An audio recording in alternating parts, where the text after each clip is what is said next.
no le wa ma o fi ngalo te te ma lo malan kabinet le ho ma o fi ngalo lo fi ngol te te le tu ngai ma na tu ma ta ya le fo o talo mai le su yo nga tu ba nga numero 8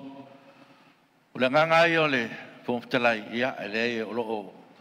nga il tato parmene ma ta o pu o mon fa ta tia ai ma se foi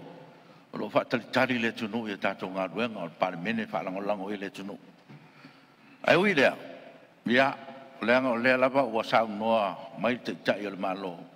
le fo se winga fa e lo e la to fina ngalo ya mai wo ye manatu le fonftalai o la to porta to fono e se temi o la fa lo at o manatu foi ya o mar manunga lava e le pare mene o le tunu o lo si la fa fonga mai le tunu po fe anga ye te ta yo no natu o le tunu le nganga nawa angona e foa ya el neta ya to fa malia tato pare mene ya to fa mali e fo si la mele tunu o mane fa fonga mai ya tu waia manga fa parmene ya e o foi ona si ma va ya il tato parmene ne mo pere ma poponga ma si le mu le tu yo to fina ngalo o ine vele ne me fa ma faina yo to fina ngalo